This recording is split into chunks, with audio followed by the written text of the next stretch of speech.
On April 12, 1981, a 14-year-old boy named Sheila Sharp walked into cabin 28 at Keddie Resort in the remote mountains of California. Having left the cabin the night before to sleep at a friend's house, Sheila had no idea that within a few hours her life would be cut in two by the scene that awaited her inside. The cabin door opened slightly, and morning light filtered through the gaps in the curtains, illuminating the cold wooden floor. There was no sound. No television. No voices. Just silence, thick as smoke. Sheila walked in and then collapsed, screaming hysterically. On the living room floor were three bodies: Sheila's mother, Sue Sharp, her son, John Sharp, 15, and John's best friend, Dana Wingate, 17. All three were dead, bound with duct tape and electrical cord, brutally beaten to the point of disfigurement. Blood stained the carpet, soaked the walls, and painted a vivid nightmare. The deaths were not mere murders, they were the work of someone possessed by vengeance, violence, or sick evil. In the back bedroom, the three younger children, Rick, age 10, Greg, age 5, and Justin, age 12, a sleepover partner, were still alive, huddled in fear. None of them knew what had happened the night before. No one had heard the screams. No one had left the room. It seemed as if the crime had taken place just a few feet away, and the children had no idea. In the 1970s and 1980s, the town of Keddie, California, was a remote patch of forested land in Plumas County, once a summer retreat for working-class families.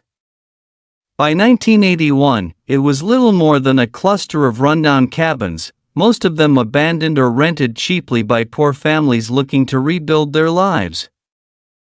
The Sharps were one of them. Sue Sharp, a single mother, had moved to California from Connecticut just months before the murder. She rented cabin 28, trying to support her 5 children on welfare and odd jobs. With no husband, no relatives, Sue was virtually alone, but resilient. They weren't rich, but they were a family. And that was the most important thing. The police arrived just minutes after Sheila called 911 in a panic. The scene they encountered would have made even veteran investigators turn away. The victims had been beaten with hammers, knives, and even had signs of torture. Throats were slashed so deeply, one was beaten so hard that her eyes popped out of her sockets. There was no sign of forced entry. The back door was open. The lights were on. The TV was buzzing. In a chilling, or cold, act, the killer bound the victim's hands and feet with tape and electrical cord, then used household items like kitchen knives and hammers to commit the crime. Even more bizarre, the 3 children in the bedroom were still alive, unharmed, unmolested. Why did the killer let them live? Why torture others to such an extent? Who could have such rage inside them? Immediately, the cabin 28 case shocked not only Plumas County but the entire United States. Newspapers, television stations, citizens, everyone was haunted by the brutality and absurdity of the case. Because if this could happen in a small town like Keddie, with a normal family like the Sharps, then where could it be safe? And the biggest question is, why? When the investigation team searched the house, they found strange things. A dagger was bent and thrown on the floor, a hammer was missing, later found submerged in a nearby river. Duct tape and electrical wires matched exactly with the items in the cabin, meaning the killer had taken nothing with him, but had used everything on the spot. An investigation began, but from the start, things went wrong. The police made mistakes in preserving the scene. Much evidence was not collected properly. People began to speculate this was not just a murder, but something deeper, more terrifying. He tied them up, one by one. No hurry. No fear of being caught. He stood there, watching them beg, and then he struck the hammer until no breath could be heard in the cabin. Those were not eyewitness accounts. Those were not forensic reports. They were whispers in the minds of thousands of people who had read, heard, and been haunted by the name, Cabin 28. Cabin 28 was a small, unassuming place. Old wooden walls, faded curtains, a few pieces of cheap furniture. No locks. No alarms. Just a shelter for a poor but decent family, a mother and her 5 children. On the night of April 11, 1981, there were 6 people in that house: Sue Sharp, the mother, age 36, John Sharp's eldest son. Age 15, Dana Wingate, John's friend, age 17, Rick, 10, Greg, 5, and Justin, 12, friends who stayed over, and that same night, 3 would die, and 3 others would live. Forever in fear, what made this case so unbearably tense was not just the brutality, but the way the crime happened in the middle of everyday life, in a cozy, familiar space. No one heard anything. No strange lights. No screams. No broken glass. There was only one strange thing: an unfamiliar car parked outside the cabin around 1 a.m., according to several neighbors. That was the first and biggest question. The Sharp family was not famous. Not scandalous. No money. No debt. There was no apparent vendetta. Sue Sharp was a single mother trying to get by on welfare. She wasn't perfect, but there was no reason for her and her children to be murdered so brutally. If this was a random murder, why would the killer torment each of them? If this was revenge, who would hate a 15-year-old so much? And the scariest question of all, Sheila was the last person to see her family alive. When she stepped out of the cabin to sleep over at a friend's house, she didn't know it would be the last time she would see her mother and brother. When Sheila returned early the next morning, the cabin door was still ajar. In horror movies, that's a clear warning. But in real life, it's just normal, unless you walk in and see blood all over the carpet. Then came the screams, the 911 call. And then a small town descended into hell. In the thousands of articles, podcasts, and documentaries about Cabin 28, there's a familiar pattern. The narrator stands before the audience and puts them in the shoes of the person who witnessed it. And yes, imagine, you're Sheila, walking into the house, finding your mother mutilated, you're Justin, sleeping a few feet from the living room, and the next morning hearing that your friend is dead and you didn't know. You're the Plumas County Sheriff, standing at the scene and wondering, how could this happen without anyone knowing?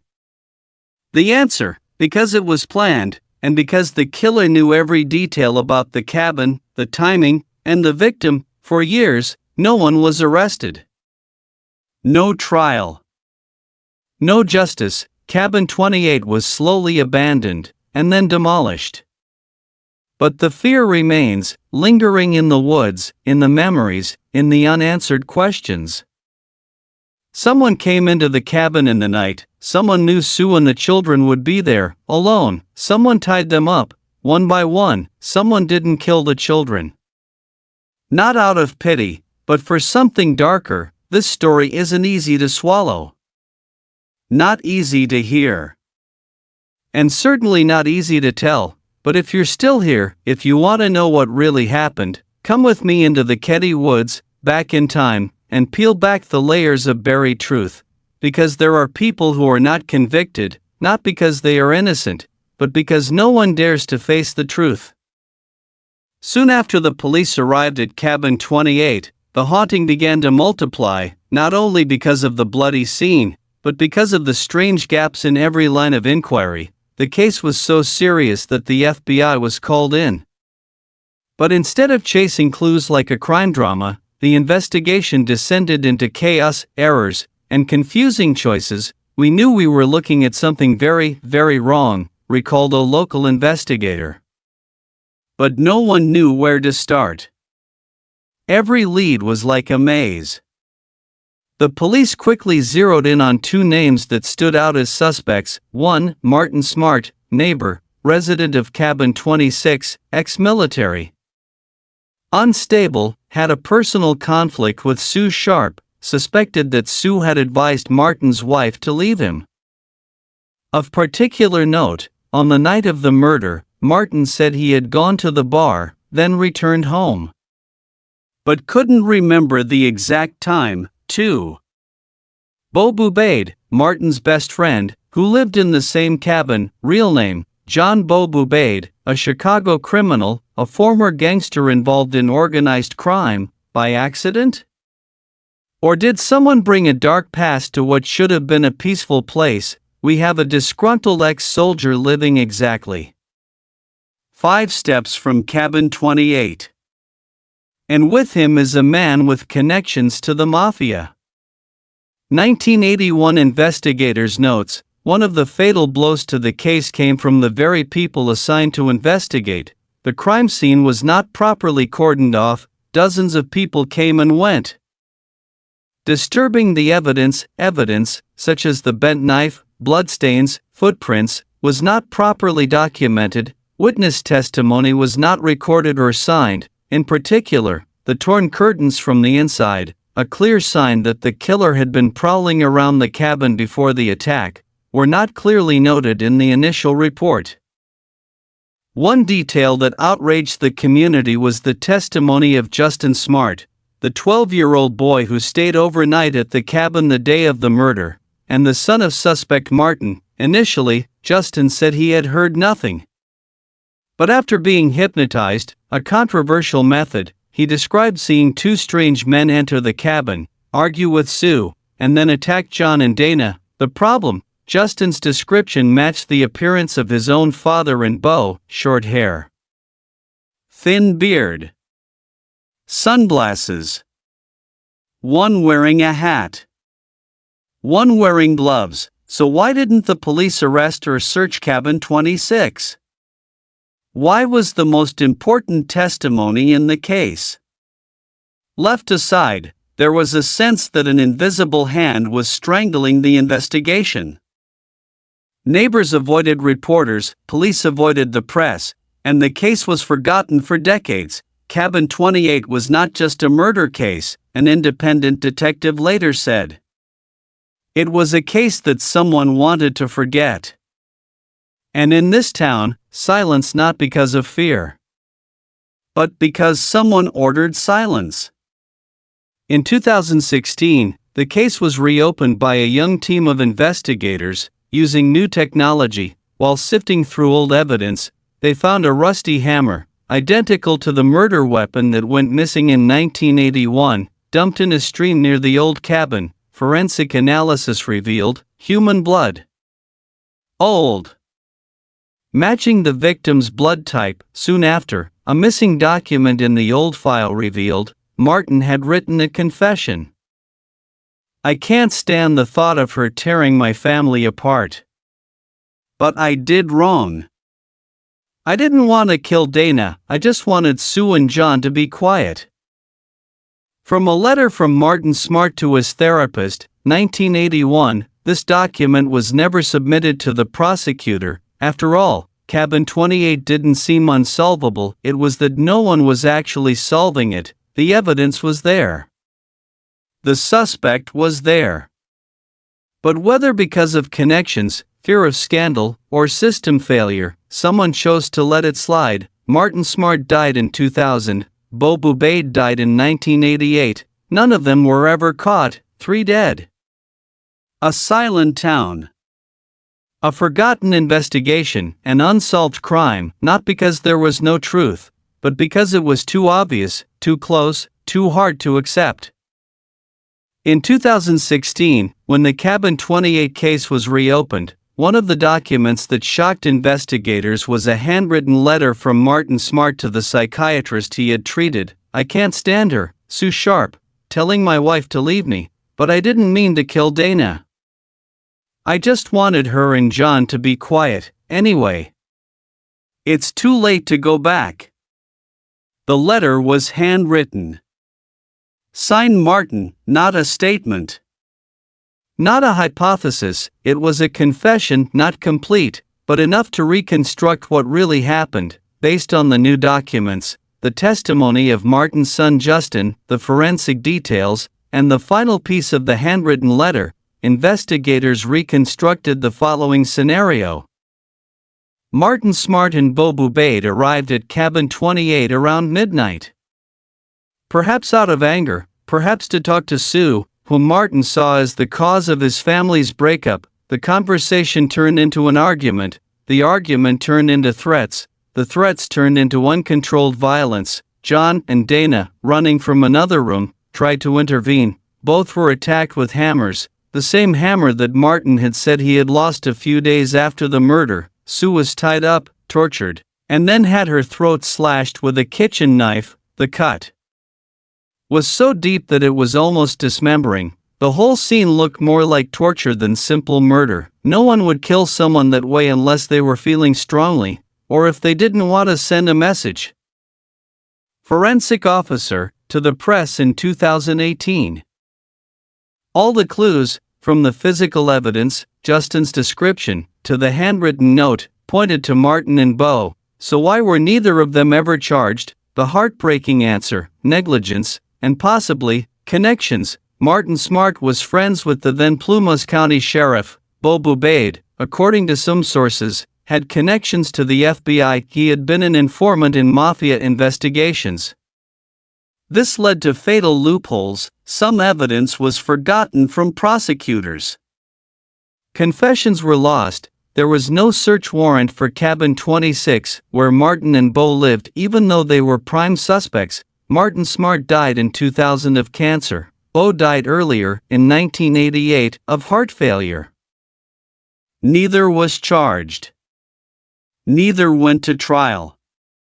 Neither had to answer to the law. When the investigation was reopened, all that remained was a faded handwritten note, a rusty hammer rising from the riverbed, and a community still haunted by the unnamed crime. There is one big question that many people still debate today: did Justin Smart, the only child at the scene, know more than he ever let on? Some believe Justin saw the entire crime, but because his father was the killer, he locked the memory away in his subconscious. Others believe he was threatened, or forced into silence. Whatever the case, Justin never explicitly said that his father was the killer, but later, as an adult. In a 2018 interview, Justin would say only one thing: "There are things I remember that I wouldn't be able to live with." The story of Cabin 28 is more than a crime. It's a symbol of a system that failed. The police made a mistake, justice was ignored, and the killer died a free man, while 3 innocent people, including a teenager and a mother, died in excruciating pain. This is why the Cabin 28 case remains open to this day, not because there is no culprit, but because no one is willing to close it. For years after the murder, Cabin 28 stood, desolate, alone, and open-wound in the mountains of Plumas County. No one dared to rent it. No one wanted to live near it. The town's kids didn't dare ride their bikes past it. Adults walked with their heads down, as if afraid of the shadow from the house following them. The police never returned. The prosecutor didn't speak to the press. And the Sharp family's grief was locked in those rotten wooden walls, along with the souls of 3 people who had died in pain and injustice. Finally, in 2004, Cabin 28 was quietly demolished. No memorial service. No big news story. Just rotten wood, crushed, silently, but everyone knew some things can't be destroyed. Sheila Sharp, the girl who entered the cabin and found the bodies of her mother and brother, survived, but not really. For years, Sheila avoided the media, avoided the public. Every time someone mentioned Cabin 28, her eyes would droop like a closed door to her memories. It was not until 2008 that Sheila finally agreed to share. "I am no longer the 14-year-old girl. But I am still the one who walked into that room, still heard that terrible silence. It never left me. Rick and Greg, the two remaining brothers, lived quietly, changed their names, completely cut off from the town of Keddie. None of them returned to the place they once called home. Justin Smart, the only person who might know exactly what happened that night, also lived in seclusion. In a rare phone call to a journalist in 2016, he said only, "I didn't kill them. But I live with that guilt every day." In 2010, a group of students from Quincy High School, where John and Dana had attended, erected a small memorial stone at the foot of the mountain, inscribing the names of the three victims. No flowery words, no speeches, just three names: Sue Sharp, John Sharp, Dana Wingate, and the words, "We have never forgotten." Still, most Keddie residents today don't dare mention Cabin 28. It's not because they don't care, but because the fear is still there. "We grew up with the feeling that if it can happen here, it can happen to anyone," one resident said in the documentary. Cabin 28 is more than a murder. It's a reminder of a hard truth. Sometimes, justice doesn't come. Not because no one knows who did it, but because no one wants to face the truth. Plumas County's police department refuses to take responsibility. Prosecutors ignored the evidence. People were silent out of fear. The victims' families were left behind. No apologies, no sentences. Cabin 28 became a symbol of the price of silence. And what happens when justice is delayed too long? If you walk through Keddie today, you won't find Cabin 28. You won't see blood. No police. No deeply slashed walls. All you'll see is woods and an empty lot. But if you're quiet for a long, long time, you might hear something, not voices, not the wind, but the echoes of a night in 1981, where a family was torn apart by brutality, and where the truth was buried by fear. And now, when you know everything, I just want to ask you one thing: if this were your family, would you stay silent?